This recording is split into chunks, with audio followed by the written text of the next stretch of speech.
There's a moment before the moment. Before the text, before the drink, before the outburst, before the disappearing act.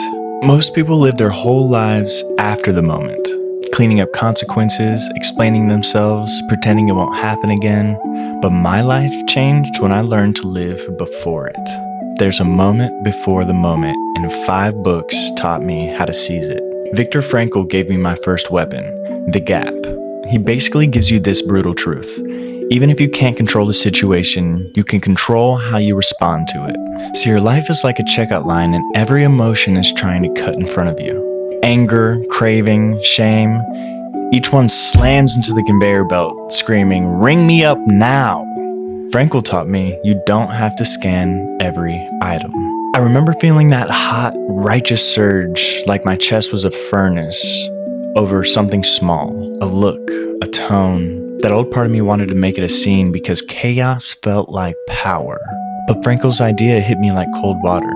If I don't have a gap, I don't have a choice. And if I don't have a choice, I don't have a life, just a pattern. There's a moment before the moment. Ram Dass didn't teach me to be positive, he taught me to notice. See, noticing is different than fixing. It's stepping out of the trance. I remember the first time somebody turned me on to noticing. It was the most bizarre thing in the world. Full disclosure, I was on LSD, but I was with this guy and he looks over at me mid-trip and he goes, "How's your mom?" And I was like, "What?" It just slapped me right out of autopilot. I'm just going through the motions and life's just this endless roller coaster and just no paying attention to it. And all of a sudden this question of care and wanting to know about me and my life, wanting to be human on a human level, asked me out of nowhere. I went straight from autopilot to being right there, right then in that moment. At that moment, right then and there, be here now stopped being a poster. It became an emergency exit. There's a moment before the moment.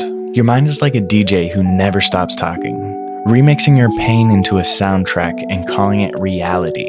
Ram Dass taught me I'm not the DJ, I'm the person hearing the music.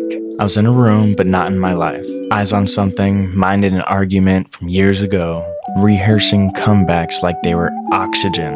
Then I caught myself mid-rehearsal and realized I wasn't solving anything, I was feeding a drug. Righteousness. Be here now stopped being a poster right then and became an emergency exit. There is a moment before the moment. Now, The Body Keeps the Score by Bessel van der Kolk. This book embarrassed me in the best way because it exposed the lie that my issues were purely mental. Van der Kolk showed me your body keeps receipts. It remembers what your mouth denies. Your nervous system is a smoke alarm. It can't tell the difference between burnt toast and your house is on fire. It just screams. So you can be safe, but still feel endangered. I'd wake up ready to fight, jaw locked, heart pounding, hands buzzing like I'd been attacked in my sleep. Nothing was happening, but in my body was a story. Old danger playing on a new day. That's when I stopped trying to argue with my feelings and started learning their language. Chest tight, throat narrow, hands hot. Signals, not sentences. There's a moment before the moment. And that's when I stopped worshiping mood and started mastering mechanics. Robert Johnson gave me the most uncomfortable gift. Your shadow isn't evil, it's unowned. And what you don't own owns you. Your shadow is like a tab you never close.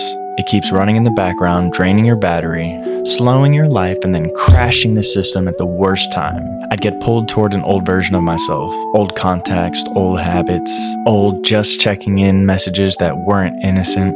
And the deal underneath it wasn't pleasure, it was identity. If I go back, I get instant power. Johnson helped me confront that the impulse wasn't random, it was a contract built over a long period of time. If I do this, I don't have to feel small. If I do this, I don't have to feel lonely. If I do this, I don't have to feel ordinary. Naming the deal killed the fantasy. There's a moment before the moment. Red Hawk's book sharpened the blade, Self-Observation. My favorite book.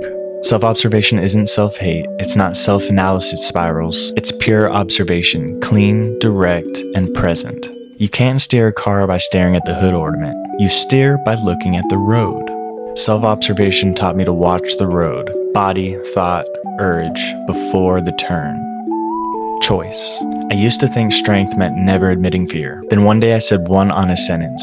No speech, no performance. I am scared. That wasn't weakness. That was the first real lever I ever touched. There's a moment before the moment. So here's what those 5 books built in me all together. A sequence I can run anywhere. Stop, pay attention, allow, confront, elect. There's a moment before the moment, and that moment is where your life is decided. Not in the explosion, not in the apology, not in the aftermath, in that gap. That gap is the difference between reaction and redemption. If you want the drills, the actual mechanics I used to change my life, my book is called The Space Practice.